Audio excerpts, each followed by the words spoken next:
인사드리겠습니다. 안녕하세요. 안녕하세요. 네, 오랜만에도 뵙는 것 같습니다.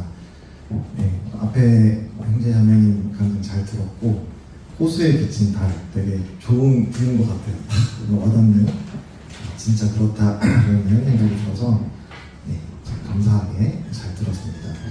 오늘 이제 전도에 대해서 이제 나눠드릴 텐데요. 오늘 2과의 주제는 일반적인 전도 방법, 좀 딱딱하죠? 일반적인 전도 방법, 일반적인 하나님께서 우리로 하여금 어떻게 우리 주위에 있는 사람들에게 전도하게 원하시는가라는 부분에 대해서 주시는 만큼 나누도록 하겠습니다. 그 공과가 있으시면 이제 첫째 줄에 이렇게 적혀 있죠. 전도에는 정해진 공식이 없습니다. 사람마다 성격과 상황이 다르기 때문에 방법은 성령의 인도와 상대방의 필요에 따라 달라져야 합니다. 두 가지가 나오고 있죠. 성령의 인도와 상대의 필요에 따라서 그때그때 달라질 수 있는 게 바로 이제 전도다라고 말씀해주고 있습니다.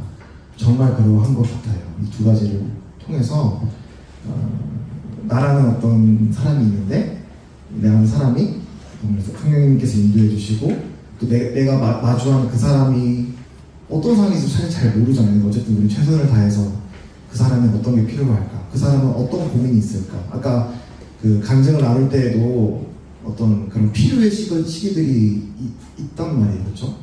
꼭 구원받고 싶다라는 게 아니라 할지라도 우리가 살아가면서 하나님을 찾을 수밖에 없는 그런 필요의 상황들이 생기는 것 같아요. 근데 그런 게 그 시기에는 힘들고 어려울지라도 좀 끊기죠? 어려울지라도 하나님이 주시는 절호의 기회인 것 같아요.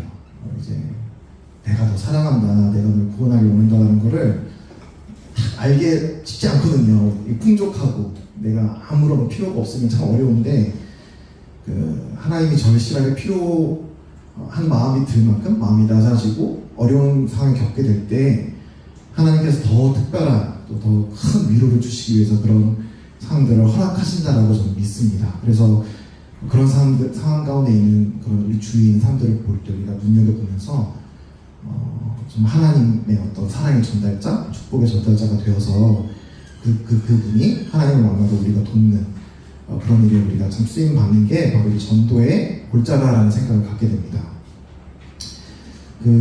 이제 성경을 좀 찾게 될 텐데 좀 번거로우시더라도 같이 성경을 찾아가면서 하나님 말씀하시는 것들을 한번 읽어보면 좋겠습니다. 마태복음 28장 18절에서 20절 말씀을 한번 펴보면 좋겠습니다. 마태복음 28장 18절에서 20절 우리가 잘 알고 있는 우리 주님이 이 땅을 떠나시기 전에 주님과 함께 했던 당시에는 11제자였겠죠? 이제 가룟 유다는 없기 때문에 그 제자들뿐만이 아니라 주님을 따랐던 그 옆에 있던 제자들뿐만 아니라 주님을 모든 믿는 사람들 저와 여러분들을 포함한 모든 성도들에게 주신 큰 사명이라고 우리는 이해를 하고 있습니다. 예수께서 나와 말씀하여 이르시되 하늘과 땅의 모든 권세를 내게 주셨으니 그러므로 너희는 가서 모든 민족을 제자로 삼아 아버지와 아들과 성령의 이름으로 세례를 베풀고 내가 너희에게 분부한 모든 것을 가르쳐 지키게 하라. 볼지어다 내가 세상 끝날까지 너희와 항상 함께 있으리라 하시니라. 하나님은 이 성경 구절 한 구절 몇 구절 말고도 성경 전반에 걸쳐서 사실은 이 주제 하나님의 나라가 확장되는 거, 하나님의 나라가 이 땅에 임하는 거, 그 뜻이 구약부터 신약 이르기까지 일관되게 하나님은 말씀해 보셨어요. 이스라엘 통해서도 말씀하시고 저와 여러분과 같은 교회를 통해서도 말씀하시고 이스라엘은 거기에 어떻게 보면은 잘 충실하게 그거에 순종했던 선지자들이나 백성들도 있었지만 잘 하지 못했던 것 같아요. 근데 이제 그 사명이 하나님의 영광을 또 우리 주님의 제자를 온 민족으로 이제 만드는 온 민족 하나님의 제자를 주님의 제자로 만드는 이 큰 사명을 위해서 우리 제자들을 우리 그리스도인들을 부르셨다라고 말씀해 주시는 아주 소중한 구절 중에 하나인데 이제 이 우리가 잘 알고 있는 이 구절에 좀 주목이 됐던 부분은 이제 선교뿐만 아니라 전도에 해당이 된다고 생각을 합니다. 이 선교가 그 범위가 어디까지인가, 그 선교와 전도가 어디까지 했을 때 하나님 보실 때 그게 선교고 전도인가라는 것을 암시해주는 그런 표현들이 있는 것 같아요. 그게 꼭 어떤 규모 면에서도 마찬가지고 또 얼마만큼 그 한 사람이 어느 정도의 깊이로 뭔가가 변화가 됐을 때 그게 전도다, 선교다라고 할 수 있는지에 대한 부분이 나와 있습니다. 근데 우리가 이제 보통 선교, 전도라고 할 때 그 목적, 당장의 어떤 단기적인 목적은 거듭나는 거죠. 아까 들었던 말씀처럼 아하 하는 그 순간 있잖아요. 하나님의 은혜를 깨닫는 아하 하는 그 순간. 그 순간이 어떻게 보면 이제 우리 어떤 전도나 선교의 어떤 당장의 짧은 어떤 그런 목적이라고 할 수도 있겠지만은 여기 보면은 이게 20절에 이 전도의 이 정도가 어디까지로 하나님 말씀하시냐면 내가 너희에게 분부한 모든 것을 가르쳐 지키게 하라라고 하는 말씀이라고 우리는 이제 주목해 볼 수 있습니다. 여기에는 이제 구원받고 난 이후에 저와 여러분 지금 우리 지금의 모습을 봐도 그렇죠. 나는 지금 우리 주님이 분부한 모든 것을 지키고 있나요? 네, 저는 안 그렇거든요. 그 쉽지가 안 되죠, 그렇죠? 주님 만나는 날까지 우리는 연약이 있고 실패할 수밖에 없는 그런 연약한 존재들인데 그 주님 만나는 그날까지 우리가 자라가고 주님이 분부한 모든 것을 지켜 행하는 것. 그 안에는 주님을 사랑하게 되고 주님을 더 의지하게 되고 실패 속에서도 주님을 더 은혜를 감격하여서 또 하나님께 사랑으로 화답하게 되고 이런 과정들이 포함된 말씀이라고 생각합니다. 그냥 기계적인 순종, 복종 여기에 그치는 게 아니라 하나님을 인격적으로 알아가면서 난 이렇게 부족한데 이런 나를 어떻게 그때 구원하셨을까? 이런 나를 아직도 하나님 날 포기하지 않으신다고? 라고 하는 하나님을 더 깊이 알아가는 이런 과정들이 다 포함된 게 소위 말하는 여기 안에 이제 하나님의 그 미션 안에 포함이 된 것입니다. 그래서 저는 이제 간혹 우리 이런 전도랑 양육을 이제 어느 정도 구분하는 게 필요하다고 생각을 하면서도 너무 지나치게 전도다, 양육다라고 보기에는 하나님께서는 이 전도와 이 선교의 사명을 주실 때 결국 하나님 바라보시는 그 끝 지점이 어디에 있느냐? 우리 각 성도가, 각 제자들이 우리 주님이 분부한 모든 것을 지켜 행하는 데까지 하나님은 바라보시고 있구나라는 것을 기억해야 된다고 하는 것이죠. 그러니까 우리가 이제 포기하면 안 되는 거예요. 나 자신에 대해서도 그렇고 우리 다른 이제 전도의 대상, 또 더 넓게는 양육의 대상을 바라볼 때 끝이 아닌 거예요. 거듭났다고 끝이 아니라 주님을 더 깊이 알아가도록 서로가 서로를 도와줄 그런 의무와 책임이 있다라고 저는 이제 보여집니다. 그래서 여기 계속 반복되는 표현이 모든 민족을 제자로 삼아. 또 여기에는 내가 전도해야 될 대상에 한계가 없어요. 나랑 이제 성격이 맞는 사람한테만, 같은 성별에게만, 아니면 같은 나이대에게만이 아니라 모든 민족, 모든 족속, 이 한계가 없는 것을 볼 수 있는 것이죠. 그리고 그 모든 사람으로 하여금 주님이 분부한 모든 것을 지켜 행하게 하는 것. 이거는 이제 우리 하나님께서 정말 영원에 걸친 프로젝트라고 말할 수도 있는 것 같아요. 세상 끝날까지 너희와 항상 있겠다고 말씀하셨는데 이 작업, 이 하나님께서 전도를 통해서든 제자 훈련을 통해서든 우리가 보다 하나님과 깊은 관계에 맺어가는 이 일련의 과정들은 거듭나는 한순간이나 아주 중요한 부분도 있지만 과정이라는 것을 우리가 잊지 말아야겠다라는 생각을 갖게 됩니다. 그래서 이거는 이 모든 족속으로 하여금 주님이 분부한 모든 것을 지켜 행하게 하는 이 전도라고 했을 때 저는 일단 부담스러워요. 내가 할 수 없겠구나. 나라는 작은 사람이 어떻게 이런 일을 할 수 있겠어요, 그렇죠? 근데 위로가 되는 사실 두 가지가 있다고 보여집니다. 이 일을 위해 함께 하신 우리 주님은 우리 18절 앞에 봤던 하늘과 땅의 모든 권세를 내게 주셨다. 하늘과 땅의 모든 권세를 가지신 이 주님이 우리와 함께 하신다는 것. 그리고 우리와 함께 하시는데 언제까지? 세상 끝날까지 함께 하시겠다고 약속하셨다는 이 두 가지 사실로 인해서 우리가 이제 이번 학기에 전도에 대해서 어떻게 하면 주님이 기뻐하는 그런 전도자, 증거하는 삶을 살 수 있을까라는 고민을 하게 되는데 하나님께서 정말 기뻐하시는 주제라고 생각을 합니다. 왜냐하면 하나님은 우리 모든 믿음자로 하여금 이렇게 살기를 원하시기 때문에 여러분이 모든 족속, 경계선에 넘어서서 누군가한테 아웃리치를 해서 주님을 증거하고 그들로 하여금 아버지와 아들과 성령의 이름으로 세를 베풀고 또 주님의 분부한 모든 것을 가르쳐 지켜 행하게 하도록 여러분이 하는 모든 봉사에 대해서 하나님 기뻐하세요. 왜냐하면 그게 하나님의 뜻이기 때문입니다.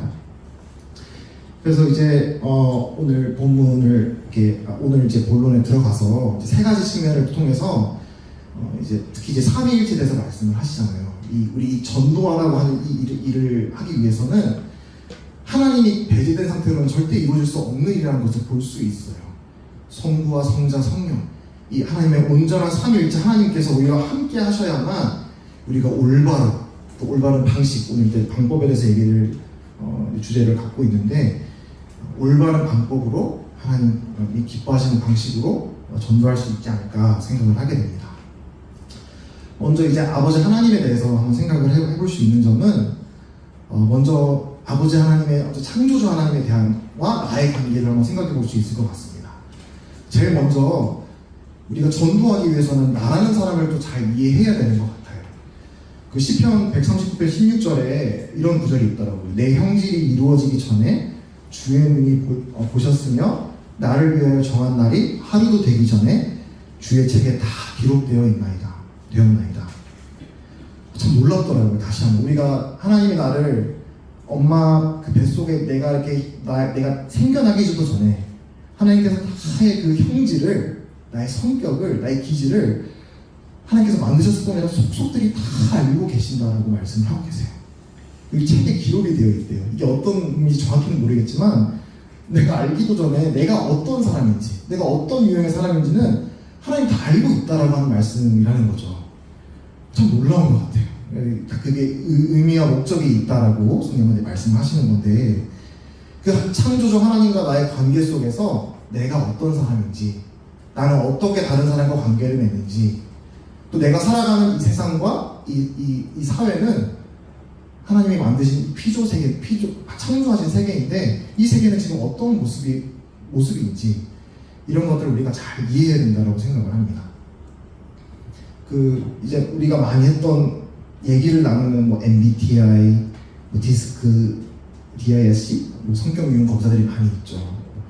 또 예전에 청년회 할 때 5가지 사랑의 언어 이런 것들이 다 보면은 어떤 분들이 이런 거 싫어하세요. 이거 무슨 인본주의적인 철학 이러면서 이렇게 좀 하시는 분들이 있어요. 이해는 되는데 우리가 주님 안에서 내가 어떤 사람이고 또 타인이 어떤 사람인지를 이해하는 것은 참 지혜로운 일이라고 생각을 합니다. 그래서 이제 유인물 1문단 끝에 보면은 무엇보다 자신답게 자연스러운 태도로 접근해야 하며 실수를 통해 배우는 겸손이 필요합니다라고 적혀있죠. 자신답게 자연스러운 태도로, 이게 저는 되게 눈길이 가더라고요. 위로가 되기도 하고. 그러니까 다른 사람이 되려고 노력하지 않아도 되는 거예요. 전도 잘하는 분들이 이렇게 있죠. 저 전도에 아주 은사가 있고 또 정말 주님께서 들어쓰시는 그런 분들이 계세요. 형제님이든 자매님이든.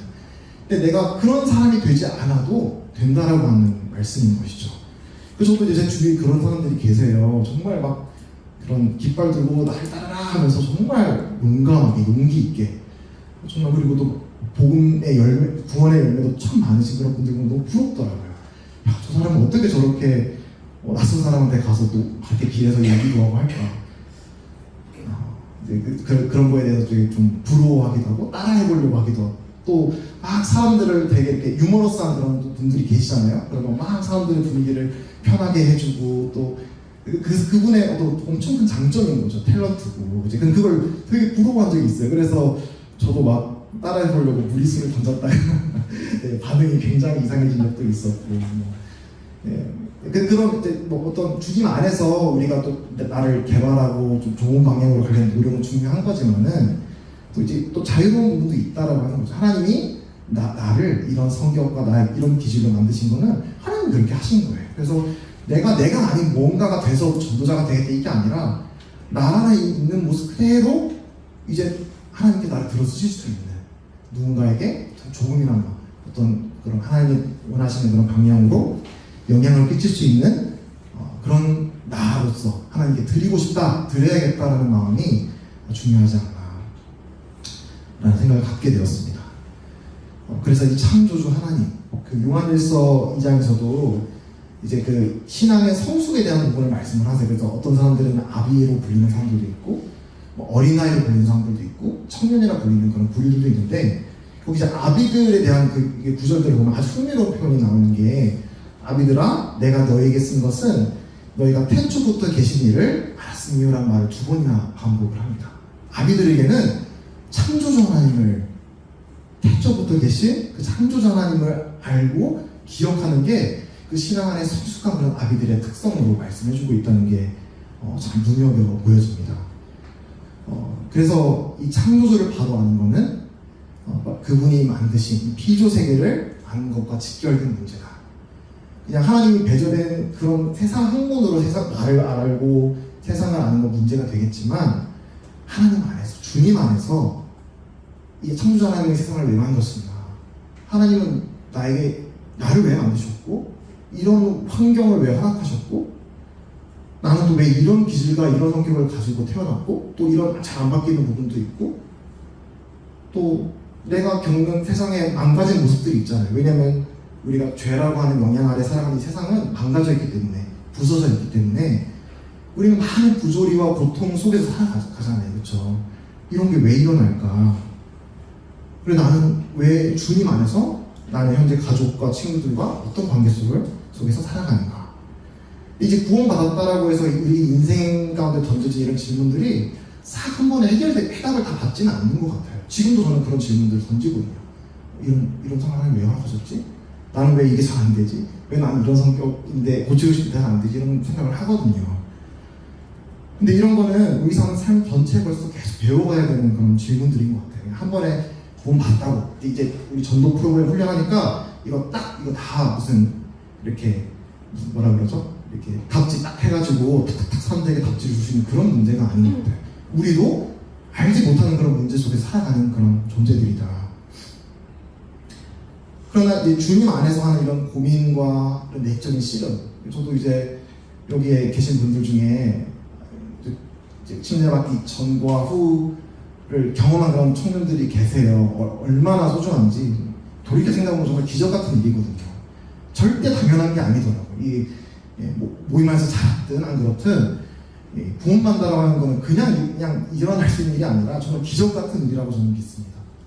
근데 그런 일들을 볼 때 이런 고민과 씨름이 다 있더라고요. 근데 우리가 이런 고민과 씨름을 하는 부분에 있어서 참 좋은 점이 뭐냐면, 우리가 이 전도에 대한 사람들과 연결할 수 있는 끈이 그런 질문과 씨름과 고뇌를 통해서 만들어지는 것 같아요.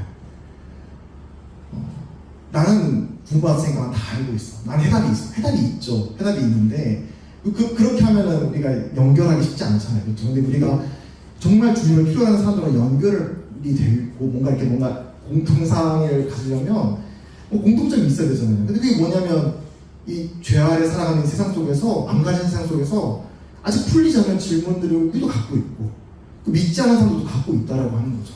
그거를 나는 다 마치 알고 있는 것처럼 말하는 것이 아니라, 하나님은 하나님대로 내가 인정하되, 그런 질문 안에 씨름을 가지고 내 스스로 고민도 해보고, 또 그런 질문을 갖고 있는 사람들에게 공감할 수 있는 거예요. 그렇지, 너가 갖고 있는 그런 어려움들 나 이해해. 심지어 나 지금 그런 부분에 대해서 하나님 앞에서 질문해가고 있는 사람들이야 라고 우리가 나눌 수 있는 부분이다. 근데 거기서 우리는 같이 출발할 수 있는 거예요.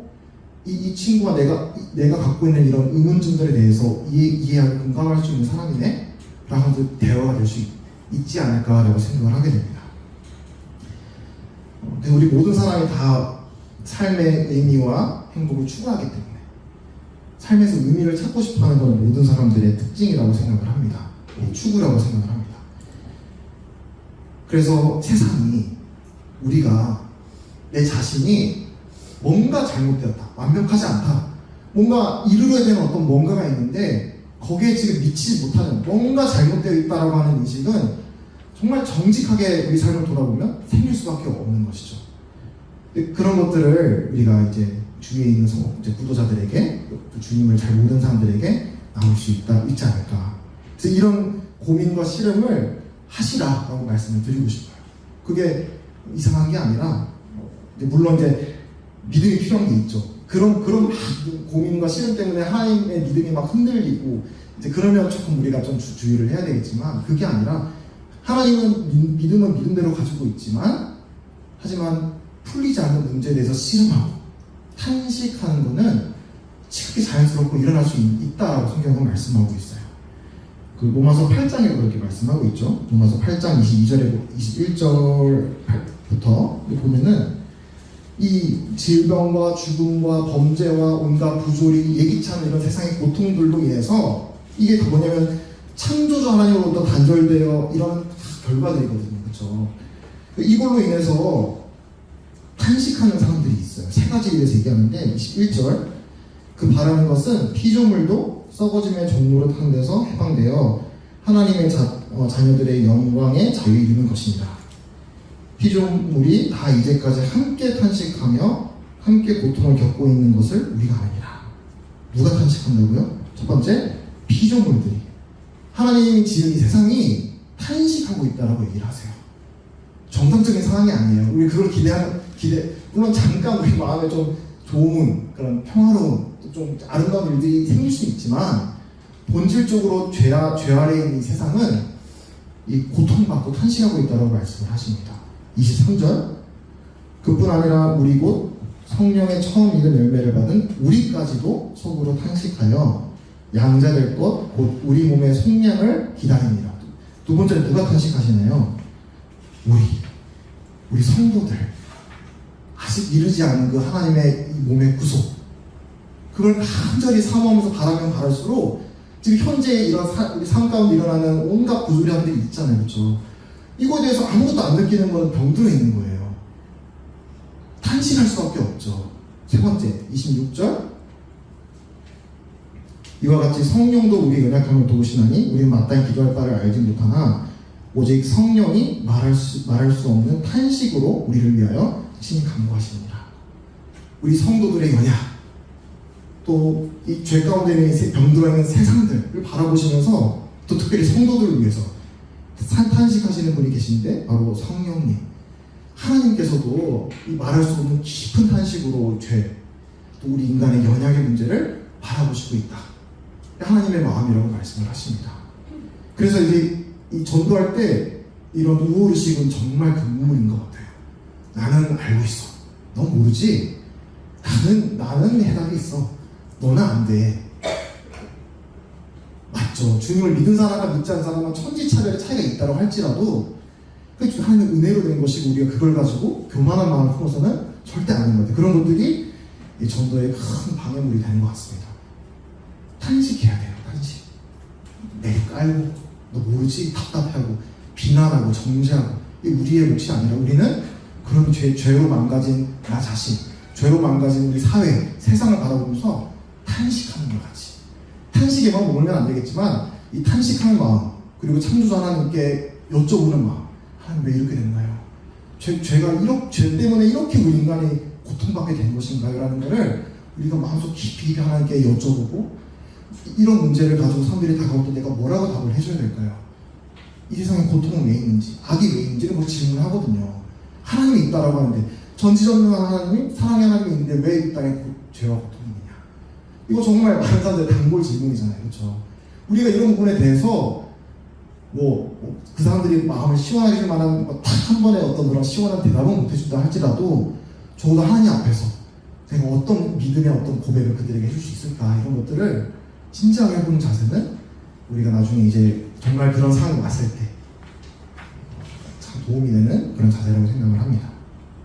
그래서 이 창조주 하나님, 아버지 하나님과의 관계에 있어서 우리가 적용해볼 문제는 이런 탄식하고 창조주 하나님과의 관계에서 내가 어떤 사람인지 기억하고 이런 모든 것들의 대척점에 있는 삶, 정반대의 삶이 뭘까 했을 때 그거는 문제인 거죠. 문제가 되는 삶은 은사가 없는 것도 아닌 것 같아요.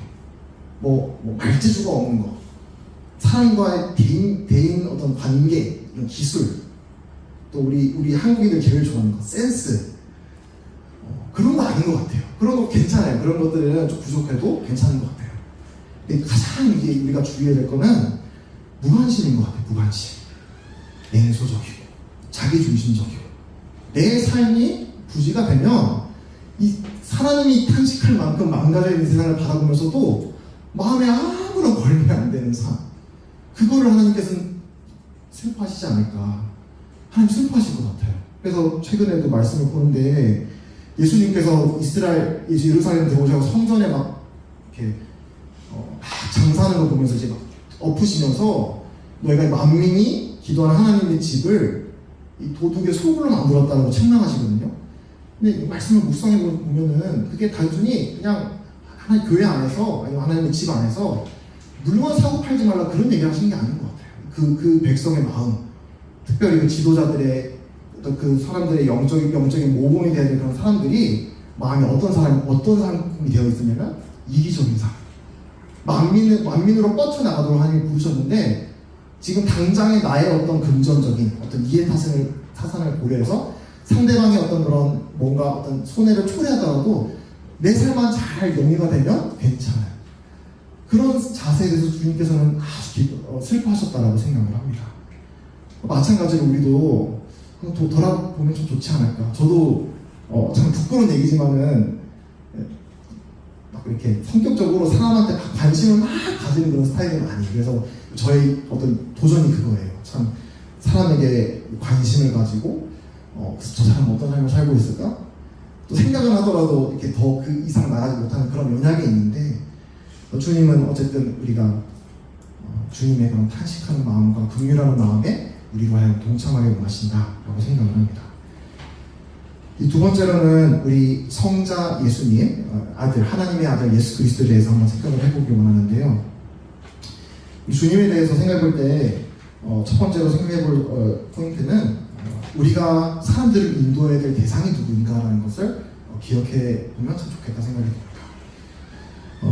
요한복음 1장 14절 보시면은 여기 한 제자들의 모습이 나오거든요. 요한복음 1장 14절 이튿날 예수께서 갈릴리로 나가려 하시다가 빌립을 만나 이르시되 나를 따르라 하시니 주님 부르실 때 제자들은 누구를 따르냐면 주님을 따르라. 나를 따르라는 말이 많이 반복이 되죠. 46절에 보시면 이 빌립이 나다나엘에게 가서 얘기를 해요. 나다나엘이 이르되 나사렛에서 무슨 선한 것을 할 수 있느냐? 빌립이 이르되 와서 보라. 여기 이제 이 빌립이 막 대단한 그런 어떤 엄청난 전도 스킬을 사용하지 않았지만 아주 단순한, 하지만 이 안에 정말 그 전도의 정수가 담겨있는 그런 행동을 했다고 생각합니다. 그거는 전도는 우리가 다른 사람을 주님에게로 인도하는 일이다. 와서 보라. 4장 29절, 우리 지난주에도 사마리아 여인 만나신 예수님에서 우리가 배웠는데 그 예수님을 만나고 너무 기쁜 우리 사마리아 여인이 가서 전도합니다. 4장 29절에 보면은 내가 행한 모든 일을 내게 말한 사람을 와서 보라. 이는 그리스도가 아니냐 아니라고 하면서 마을 사람들을 불러가지고 예수님께로 초대하죠. 여기서도 와서 보라. 그래서 42절에 보면은 그 여자애가 말하되 이제 마을 사람들, 이제 예수님으로부터 직접 말씀을 듣고 놀라우면서 이제 이 마을 사람들이 고백을 합니다. 그 여자에게 말하되 이제 우리가 믿는 것은 너의 말로 인함이 아니니 이는 우리가 친히 듣고 그가 참으로 세상의 구주인 줄 알미라 하였더라. 이게 와서 보라라고 하는 말씀을 우리가 좀 잘못 이제 인용을 해석을 해서 그냥 이제 결국 내가 간 게 아니라 구도자가 우리 교회 그냥 오도록 그냥 우리 기다리면 된다 이렇게 생각 안 하시죠, 그렇죠? 네, 그런 말씀이 아닙니다. 수동적으로 전도를 수동적으로 하는 말씀이 아니에요. 여기 포인트는 우리는 누구에게로 인도를 하는 거다. 전도는 그 사람을 그리스도에게로 인도하는 것이 이 전도의 본질이라고 말씀을 하시는 겁니다. 너무나 당연하고 간단한 말인 것 같은데 그런 유혹들이 생겨요. 저도 말씀을 드리면 그 사람을 나를 따르게 하고 싶은, 나의 영향력이 뭔가 이렇게 그 사람에게 가도록 하게 하고 싶은, 근데 그걸 우리는 계속 뿌리쳐야 돼요. 해야 되는 것 같습니다. 이 사람은 내가 전도하고 뭔가 이렇게 전도하고 싶은 대상들이 있잖아요. 이 사람은 내가 주님에게로 인도해야 될 사람, 내가 영향력을 행사하고 내가 원하는 방식대로 이 사람을 바꿔가려고 하는 게 목적이 아니라 하나님께 만나게 하는 거, 거기까지가 내 역할이라는 것을 늘 기억해야 되는 것 같습니다. 그래서 철로 역전도 그 전도자가 나오는데 재밌어요. 철로 역전 보면은 그 크리스천이라는 그 주인공이 막 가서 막 이렇게 빠지는데 전도자가 위험할 때 잠깐 와가지고 말씀을 상기시켜주고 너가 붙들었던 하나님의 말씀이 있었잖아 라고 아주 어떻게 보면 좀 소극적인 자세, 그러니까 이제 막 잡아 끌어가지고 가지 않습니다. 그 사람은 어디까지나 이 크리스천을 하나님께로 인도하는 그런 안내자 역할을 하고 있더라고요. 그래서 우리가 전도할 때 내 영향력을 행사해서 변화시키고자 하는 이런 착각 또는 유혹을 우리가 늘 경계해야 되지 않나 생각을 하게 됩니다. 죄와 허물로 죽었던 우리 영혼이 살아나는 일은, 그리고 또 믿은 사람이 육신의 소욕을 버리고 성령의 일을 추구하는 것, 성령의 열매를 맺도록 하는 이 놀라운 전도사역, 제자훈련 사역, 뭐라 부르든 상관없어요. 이 복음을 전하는 사역은 절대 우리의 소관이 아니라는 것을 우리가 경험으로도 깨닫게 되고 그렇게 믿어야 됩니다. 전적으로 하나님만 할 수 있는 일인 것이죠. 그리고 그래서 이 말씀 볼 때 우리는 영혼 구원의 최종 책임은 누구에게 있다라고 우리는 믿을 수 있냐면 바로 하나님께 있다. 우리 예수 그리스도께 있다라고 하는 것입니다. 그래서 이거는 참 큰 짐을 우리가 덜게 되는 것입니다. 전도할 때 이 사람을 내가 구원시켜야지, 물론 이제 그게 맞는 어떤 측면도 있지만은 결국은 우리의 역할은 안내자, 인도자, 안내하는 역할인 것이죠. 그래서 최종 어떤 그런 책임은 하나님과 그 사람 사이에서 이게 있는 것입니다. 그래서 우리는 이제 우리대로 최선을 다해서 섬기고 또 수고와 헌신으로 그 사람에게 이제 사랑을 나타내지만 그 이후의 일, 정말 그 사람이 주님 믿고 구원받는 일에 대해서는 그 주님께 이제 의탁을 하는 마음이 중요하다고 생각합니다. 그리고 내가 생각했던 그런 모습으로 안 되더라도 의탁하고 나가는 거예요. 그 사람을 어차피 포기하지 않고 또 기회가 되면 전할 수도 있고, 또 그 사람만 있는 것이 아니라 또 나에게 보여주신 다른 사람에게 또 성실하게 전하고, 이런 마음으로 내가 그 사람의 영혼을 책임져야지라는 마음이 아니라 나는 하나님께 어디까지나 안내하는 역할이다라고 하는 마음 자세를 가져야 된다고 생각합니다. 그리고 이제 그리스도의 증인, 이제 우리가 누구를 증거하는 것이냐라는 말씀을 드리고 있는데, 사도행전 1장 8절에서도 오직 성령이 너에게 임하시면 너희가 권능을 받고 예루살렘과 온 유대와 사마리아와 땅끝까지 이르러 내 증인이 되리라 하십니다. 내 증인. 한번 질문해 보시기 바랍니다. 나는 누구를 증거하고 살아가고 있는가? 그리스도의 증인이 됐다는 것은 어떤 것인가? 저는 이제 이 부분 중에 아까 앞에 그러니까 자연스럽게 내 모습 있는 그대로 사람들에게 내가 이제 전도한다는 부분을 말씀드린 거에 연결되는 부분인데, 내가 경험한 주님의 그런 영광의 파편만 이제 있는 그대로 솔직하게 나누면 그게 충성된 어떤 증인의 삶이겠다라고 또 저는 교훈을 받게 되었습니다. 내가 그린 어떤 이런 기질과 이런 모습의 전도자, 또 이런 메시지, 내가 공부해왔던 이런 축적된 이런 어떤 성경에 대한 지식, 이거 다 그 사람한테 우겨 넣는 게 목적이 아니라 그 사람과 나누기 전에 주님께서 나에게 말씀 주신 그 작더라도 확실한, 내가 경험한, 내가 맛본 하나님의 선하심, 그리스도의 은혜, 용서, 이런 것들을 바탕으로 다른 사람들에게 나의 믿음을 나누고 또 이 말씀을 나눌 수 있다면 여기 말하는 주님의 증인으로 살 수 있다는 말이 아닐까 생각을 갖게 됩니다. 그래서 하나님께서 알게 해주신 만큼 사람들에게 전하면 된다라고 생각을 해요.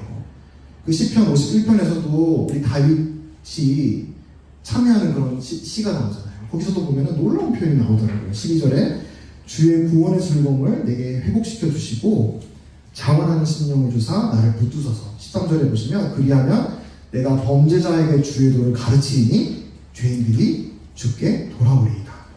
지금 이 다윗은 두 가지 아주 심각한 범죄를 행한 상황이에요. 이제 간음과 그리고 이제 살인죄를, 직접적이진 않지만 간접적으로 사람을 죽게 만든 끔찍한 죄를 지은 하나님 앞에서 그거에 대해서 하나님 앞에 회개하고 하나님 앞에 회복을 바라는 그런 상황에 있는 지금 시인데, 그러니까 하나님께서 이 자신의 심령을 회복시켜 주시고 다시금 구원의 즐거움을 회복시켜 주시면 이제 내가 범죄자에게 줄 일들을 가르칠 수 있다. 그게 좀 위로가 되지 않나요? 이런 사람도 전도할 수 있구나.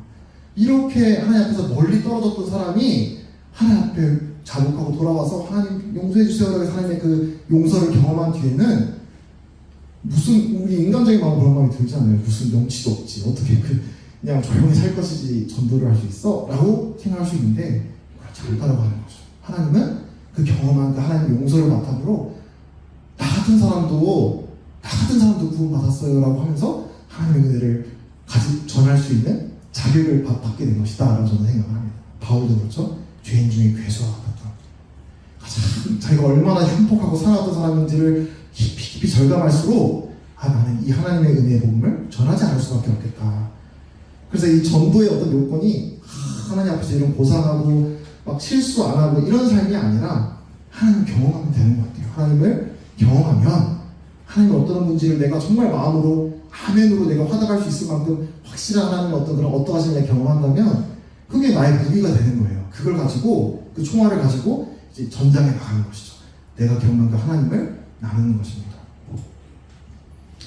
누구보다 이 전도자의 본을 잘 나타내신 분이 우리 주님이시죠. 온유함으로, 겸손함으로. 그냥 사람들에게 그냥 이제 이 은혜를 나타내셨다고 해서 그 죄를 묵인하시거나 그걸 인정하시지는 않으셨습니다. 이 분명한 무엇이 어둠이고 무엇이 빛인지에 대해서 분명히 말씀하시면서도 또한 그 가운데 온유함으로, 겸손함으로 은혜 가운데 주님은 하나님의 나라에 대해서 선포하셨습니다. 그래서 우리 지난 시간에 또 들었던 말씀을 계속 반복을 하지만 베드로전서 3장 15, 16절 알죠? 이제 너희 마음에 그리스도를 주로 삼아 거룩하게 하고 너희 속에 있는 소망에 관한 이유를 묻는 자들에게 대답할 것을 항상 준비하되 이 자세가 나오죠. 자세히 동시에 방법이겠죠. 온유와 두려움으로 하라. 이런 소망에 우리가 소망을 가질 수 있는 이런 이유에 대해서 교만하게 너는 그것도 몰라? 나는 알고 있어. 이런 게 아니라 온유함으로 두려움으로 한때 나도 그런 소망이 없었던 그런 사람이었던 그런 자격 없던 사람이잖아요. 그렇죠? 그거를 기억하면서 그들에게 사랑으로 기다려주는 마음으로 잘 이해를 못해도 다시 또 사랑하는 마음으로 그 사람들을 대하는 게 이제 어떤 방법은 한 가지가 정해져 있지 않더라도 그런 마음을 가지고 사람을 대하게 될 때 상대방 그거를 이제 또 사랑으로 가르치지 않나 생각을 합니다. 그리고 또 주님이 보이신 또 하나의 전도자의 본은 고난과 핍박을 피하지 않는 것입니다. 우리 지난 요한계시록에 대해서 배울 때에도 마지막 환난 날에 그 성도 하나님 안에 있는 예수 그리스도 안에 있는 믿음을 가진 사람들의 그 삶의 특징이 뭐냐면 고난이었잖아요. 핍박, 그리고 인내. 마찬가지로 우리가 믿지 않는 세상에서 어떤 메시지를 던지게 될 때 반드시 찾아오는 고난이 있다고 생각을 합니다. 내가 미움받을 행동을 해가지고 사람들이 날 미워하면 뭐 그거는 이제 우리가 고쳐가야 되는 거죠. 그런 것도 인정하고 제가 참 부족합니다라고 인정하고 그런 거는 이제 실현하는 것인데 그게 아닌데 그냥 나는 하나님 앞에서 빛 가운데 살아가다 보면 그 빛이 싫은 사람들이 있어요. 그 어둠의 사람들은 빛이 싫습니다. 너만 착해? 너만 무슨 뭐 그래? 그래서 내 어둠이 드러난 게 싫기 때문에 하나님을 기뻐하는 삶을 살고자 한다면 또 하나님 말씀하시는 그 기준과 또 그 메시지를 세상에 전하게 되면 싫어할 수밖에 없어요. 나는 그렇게 안 살거든. 그러니까 나를 정죄하는 거 같고 그런 거를 너무 이상하게 생각하지 말라고 하는 것입니다. 요한복음 15장 18절 세상이 너희를 미워하면 너희보다 먼저 나를 미워한 줄 알아. 예수님도 말씀하셨어요. 이상하게 여기지 말라. 당연하다. 왜냐하면 세상이 나를 먼저 미워하기 때문에 너희가 나를 따르는 삶을 살게 되면 내 메시지를 전하게 되면 세상이 너를 미워할 수밖에 없다라고 말씀하셨습니다. 이런 인격적인 면에서 우리 주님은 또 본을 보이셨고 또 이제 유인물에 보시면 여기 이제 세 번째 문단, 네 번째 문단에 실천할 일, 피해야 할 일 해가지고 쭉 나옵니다. 나중에 그 이제 분반하실 때 한번 읽어보시면 좋아요. 이거 이제 책 참고해서 요약을 한 건데 한번 읽어보시고 여기에 이게 무슨 말이지? 라고 이제 의문이 드는 그런 표현들도 있고 이거는 또 내 나랑 비춰봤을 때 좀 적용을 해야겠는데 이건 좀 부족한데 이건 어떤 의미지? 이런 것들에 대해서 나눠주면 좋겠습니다. 이제 결국 여기 요지도 방법의 지혜가 있다고 하는 것입니다. 그냥 인격만이 아니라 사람을 대할 때 하나님께 그 사람에 맞는 그런 지혜로운 방법들 이제 이걸 쓴 알프레드 깁스라고 하는 형제님이 본인의 어떤 경험과 또 성경을 연구하면서 어떤 경험하게 된 이런 노하우들 이제 이런 것들을 말씀해주고 있는 거예요. 근데 이거는 절대적인 어떤 규범은 아닙니다. 리스트 세워가지고 이거 안 됐으니까 너는 틀렸어, 이게 아니라 이런 것들은 하나의 조언인 것이고, 이런 것들을 우리 상관도 어떻게 적용할 것인가, 이런 것들은 한번 이제 각자 고민해보면 좋겠습니다. 이제 마지막으로 이제 성령님에 대해서 아버지 하나님, 아들 예수님, 그리고 이제 성령님에 대해서 말씀드릴 텐데요. 성령님께서 우리가 전도할 때 어떻게 관여하시고 개입하시느냐 라는 문제에 대해서 한번 말씀드리기 원합니다. 왜냐하면 성령님은 정말 중요해요. 최근에도 여러 형제님들을 통해서 제가 이제 공부하고 있는 성경 공부 어떤 그룹에서도 이걸 배우게 되는데, 성령님 참 중요하더라고요. 우리가 이제 성령님 참 중요한 분이시구나. 우리 각 그리스도인들 그리고 교회에게 실제적으로 뭔가를 할 수 있는 능력을 주시고 우리에게 임재하시고 우리를 이끌어 가시는 분이 성령님이라고 성경은 분명하게 말씀을 해주고 있습니다. 그래서 모든 우리 신약교회 성도들, 우리 그리스도인들은 이 성령님으로 충만해지고 또 성령님의 인도하심을 받는 것을 추구해야 된다라고 말씀을 하십니다. 에베소서 5장에서는 이 성령님의 충만이 뭔가라고 우리 이제 생각을 할 수 있잖아요, 그렇죠? 이걸 뭐랑 대조를 하냐면 술 취한 것과 대조를 해요. 술 취하는 거랑 술 취하지 말고 성령으로 충만하라는 말씀하십니다. 이 두 가지가 뭔가 공통점이 있지만 양 끝에 있는 그런 느낌이니까 그렇게 말을 했겠죠, 그렇죠? 이제 술에 취하면 어떻게 돼요? 나의 의지가 약해지고 뭔가 내가 원치 않는 그런 방향으로 어떻게 보면 술이라고 하는 것으로 나의 어떤 말과 행동과 생각이 지배되는. 근데 그 반대가 바로 성령님의 충만이라고 하는 것이죠. 성령님은 아주 인격적이신 분이기 때문에 내가 원치 않으면 성령님은 우리를 막 이렇게 억지로 그분의 꼭두가시처럼 이렇게 조종하시지는 않습니다. 우리가 하나님의 사랑과 은혜가 너무 감사해서 나에게 베풀어준 사랑이 너무 커서 하나님 뜻대로 제가 살고 싶어요라고 우리가 스스로 내려놓을 때 그때 이제 움직이시는 분이 성령님이세요. 그래서 우리의 생각과 말과 행동을 이 합당한 전도 가운데 우리 들을 수 있는 가장 강력한 동력은 바로 성령님이시다. 그래서 성령님은 우리 단순한 느낌이나 감정이 아닌 거 잘 아시죠? 그렇죠? 이제 무엇보다 성령님은 살아계신 하나님, 인격체이시며 성령님이 가장 이제 분명하게 역사하시는 방법 중에 하나는 바로 하나님의 말씀. 하나님의 말씀과 성령님과 항상 같이 역사하시는 것을 성경에서 여러 번 얘기를 하고 있습니다. 그래서 우리가 성령님으로 충만해지고 또 성령님으로 인도함을 받는 그런 전도를 하기 위해서는 하나님의 말씀을 깊이 매일마다 묵상하고 기억하고 암송하고 그것과 분리될 수가 없어요. 왜냐하면 성령님께서 가장 확실하게 우리를 충만케 하시고 인도하시는 방법이 그분의 하나님의 말씀을 통해서 하시는 거거든요. 이 말씀을 비추어 주셔서 우리로 하여금 또 우리가 말씀을 전한 그 사람으로 하여금 죄를 자백하게 하고 내가 용서하지 못했던 사람을 용서하게 하고 참을 수 없는 그런 부조리한 상황에 대해서 인내하게 하시고 누군가에게 필요로 저 사람한테 뭔가 전화 한 통이라도 할까? 선물이라도 보낼까? 이런 마음에 선한 부담을 주시는 그런 선한 일을 하게 하시는 그 마음에 우리를 속삭이시거나 강한 부담을 주시거나 우리 행동을 움직이게 하시는 분이 바로 성령님이시고 뭘 통해서 그렇게 하시냐면 하나님의 말씀을 통해서 그렇게 하신다. 그래서 언제나 이 하나님의 말씀을 가까이 하시고 암송하시고 또 하나님과 항상 이렇게 대화하는. 근데 참 어렵습니다. 저도 이걸 잘해서 이렇게 말씀드리는 게 아니라 참 어려운 것 같아요. 금방 내가 원하는 대로 쉽게 돌아서는 게 참 우리 연약인 것 같은데 말씀 들었으니까 또 저도 이제 말씀 준비하면서 이렇게 보여주셨으니까 또 그렇게 주님 앞에서 우리가 또 다짐하는 거죠.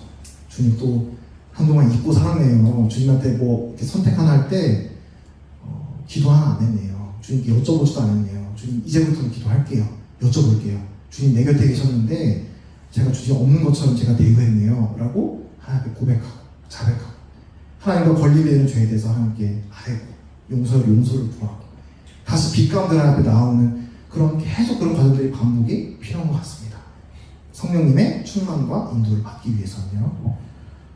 그래서 이것도 역시나 지난 이제 시간에 말씀 들었기 때문에 반복해서 읽지는 않겠습니다만 사도행전 8장에 나왔던 에티오피아 내시 이야기 기억하실 것입니다. 그 이제 성령께서 인도하시는 그런 놀라운 장면이 여기 나오죠. 이 뜻밖의 경험을. 내가 생각하고 계획을 세운 게 아닌데 뜻밖의 하나님께서 그렇게 누군가를 만나게 그 타이밍에 내가 뭔가 말을 했는데 그 사람의 가장 필요한 말이 전해진 거야. 내가 의도치 않게. 그런 일들을 주관하시는 분이 누구냐면 성령님이라고 하는 것이죠. 거기 이제 빌립이었죠. 빌립이 그 성령님의 말씀하시는 것을 어떻게 반응했냐라는 표현이 나오냐면 즉시 순종하였다. 성령님께서 우리에게 말씀하시면 즉시 순종하는 것입니다.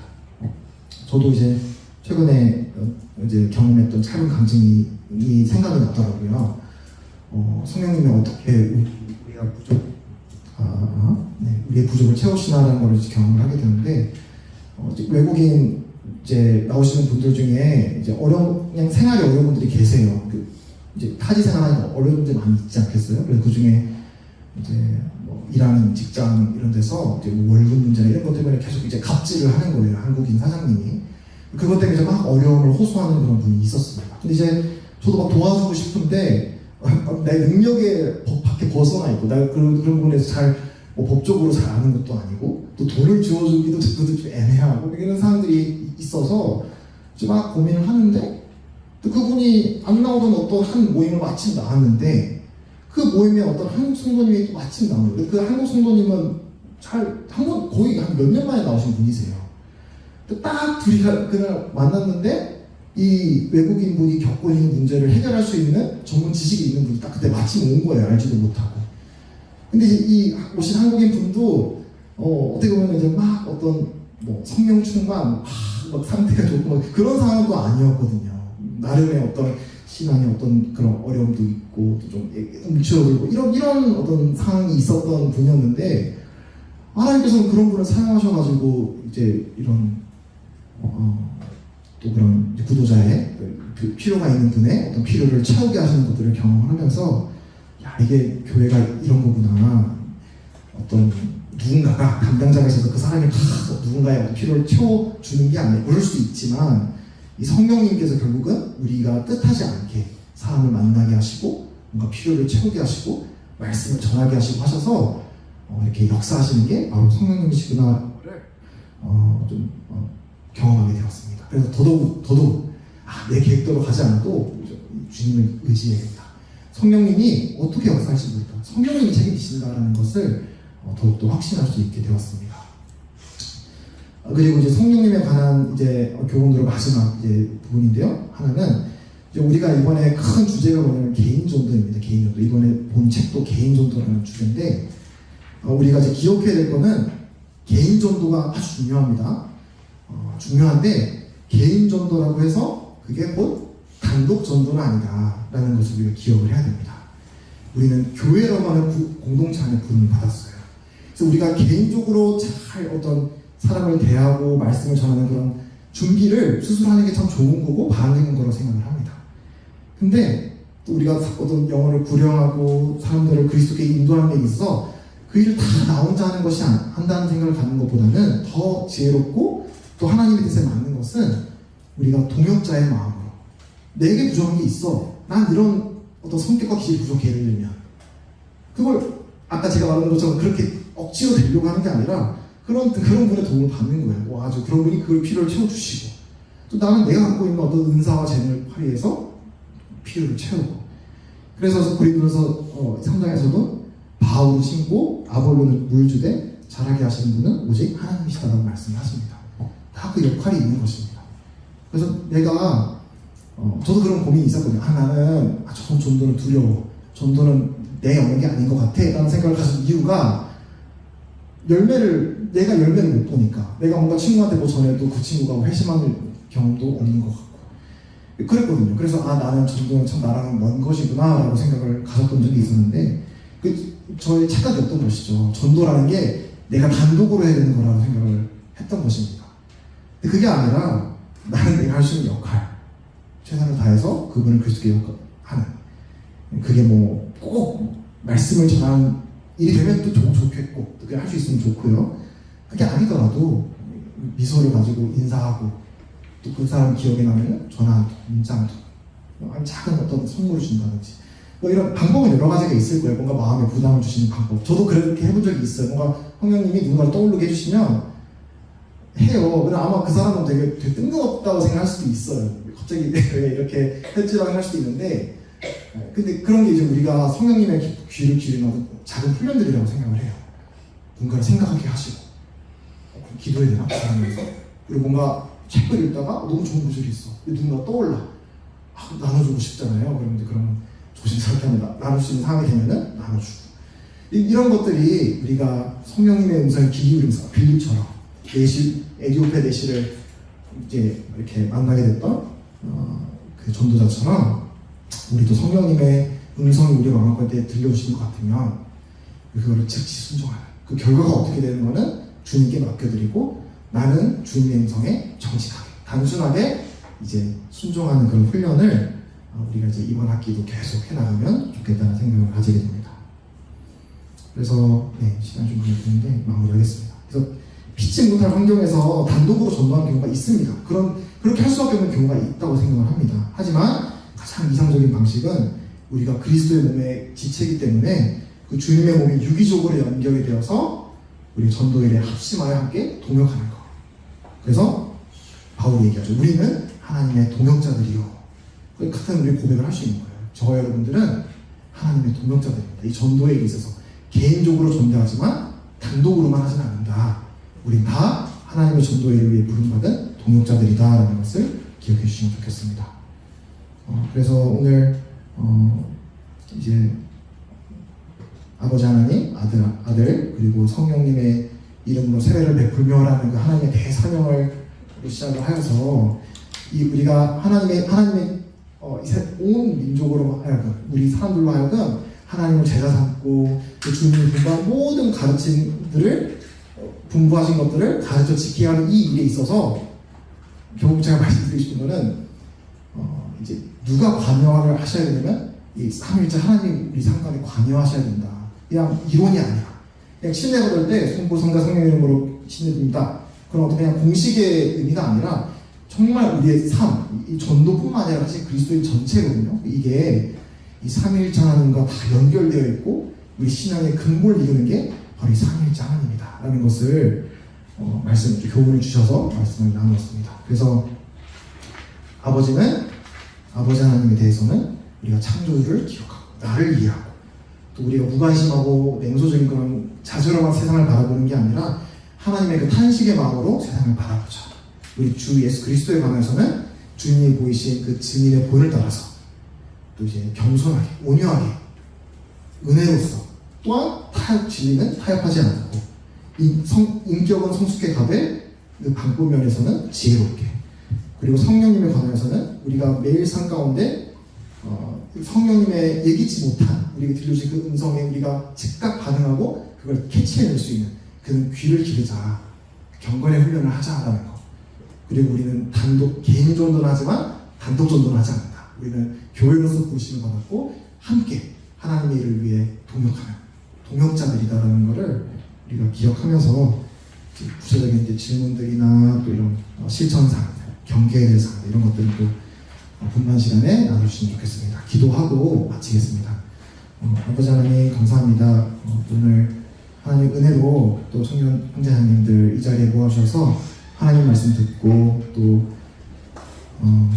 주님이 명하신 이 전도 구원받지 못한 사람들에게 복음 전하는 이 귀한 일에 우리를 어떻게 드릴 수 있을까 이런 부분들을 분반 시간에 나누게 될 터인데 주님 함께 해주시고 우리들에게 지혜를 주시고 또 용기를 주시고 또 하나님 마음을 우리 마음 가운데 가득 부어주셔서 하나님의 마음으로 우리가 지금 마음 가운데 두고 있는 그 친구, 가족들에게 우리 주님의 사랑을 증거할 수 있도록 주님 도와주시옵소서.